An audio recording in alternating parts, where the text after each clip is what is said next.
Los Angeles has always had a reputation for reinvention. It's a city constantly shedding its skin, making room for the next big thing. Skyscrapers rise where diners once stood. Freeways slice through old neighborhoods. One day, you're passing a street full of mom-and-pop shops, and the next, it's wiped clean, replaced by sterile luxury condos and valet-only strip malls.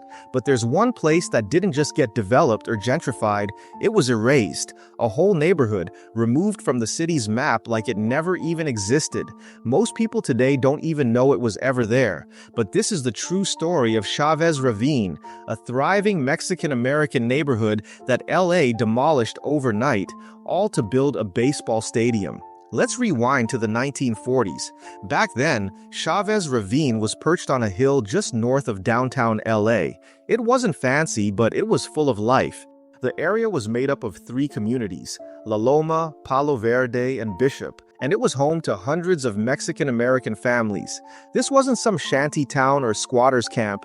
These were hard-working people, most of them homeowners, paying taxes, raising kids, and building a life. Their houses were modest. Some had no running water, others were made by hand. But they were homes, real homes, passed down through generations. And the people weren't just residents. They were part of something deeper, a tight-knit community with shared traditions, music, and pride. Life there wasn't easy, but it was real. You had kids playing barefoot in dusty backyards, tamale vendors walking the hills, neighbors gathering for cookouts and music on porches. People watched out for each other. If someone's car broke down or a roof started leaking, you didn't call a contractor, you called your neighbor. Schools were small, churches were packed on Sundays, and holidays brought the whole neighborhood together. It was a world built by people who had been pushed out of other parts of LA because of their race. In Chavez Ravine, they found belonging. They didn't have a lot, but what they had was theirs. But as LA's population exploded after World War II, the city's leaders started seeing the world through a different lens. They didn't see Chavez Ravine as a community. They saw it as land, undeveloped in their words, prime real estate, a blank canvas for urban renewal. Politicians, planners, and developers were dreaming of a modern city filled with high-rises, freeways, and shining new neighborhoods that matched their post-war ambitions. The fact that hundreds of people already lived there, that was just an inconvenience, so they cooked up a plan. It was called Elysian Park Heights, a shiny new public housing project with sleek towers, open green space, and all the trappings of the American dream. That's how they sold it to the public. But behind the scenes, the plan was less about helping people and more about getting rid of them. The city started pressuring families in Chavez Ravine to sell their homes. They used eminent domain to claim the land for the public good.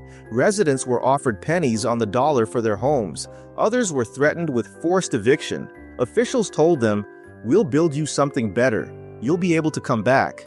Spoiler alert, they never did. Over the next few years, families began leaving, some reluctantly, others refusing until they had no choice. Homes were bulldozed, streets torn up, schools shut down. What was once a vibrant community turned into a ghost town, but not everyone left. A small number of families stayed behind, refusing to believe the city would actually make good on its threat to wipe them out. They fought eviction in court. They clung to their homes, even as bulldozers moved in around them. Then, in 1957, the entire game changed. The city, having already cleared most of the land, made a backroom deal to sell the now empty area to a private business, the Brooklyn Dodgers, who were looking to relocate.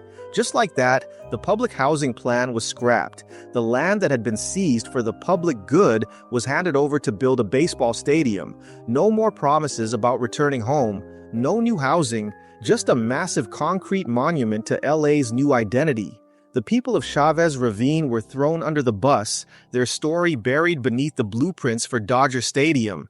And then came one of the most haunting moments in LA's history. May 8th, 1959. That's when TV cameras rolled as sheriff's deputies forcibly removed the last holdout, the Arachiga family, from their home. The images are heartbreaking. A mother dragged from her porch, kids crying, neighbors begging the officers to stop. A bulldozer waited on the hill, ready to flatten the house the moment they were gone. It was broadcast on local news. For a moment, LA saw the truth. But by then, it was too late. Dodger Stadium was built.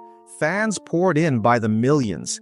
And the neighborhood it replaced vanished from maps, vanished from memory. There's no plaque honoring Chavez Ravine, no mention in stadium tours, no tribute to the families who lived there. If you visit Dodger Stadium today, you'd never guess it was built on top of someone else's heartbreak. But it was. A neighborhood was sacrificed, not for a park or school, but for profit and image. And this wasn't just about a stadium. Chavez Ravine became the blueprint for how LA handles communities it sees as in the way. Again and again, neighborhoods, usually poor, usually black or brown, have been bulldozed for freeways, shopping malls, or luxury housing, always under the same lie: this is progress. The truth? It's erasure. Ask the descendants of those who lived in Chavez Ravine, and they'll tell you it never really left. It lives in old photo albums, in recipes passed down, in the Spanish songs sung on porches that no longer exist. The land may have changed, but the memory still burns. So next time you're cheering for a home run at Dodger Stadium, take a second to think about what that field used to be. Think about the families, the homes, the lives, because LA didn't just build a stadium, it buried a community beneath it.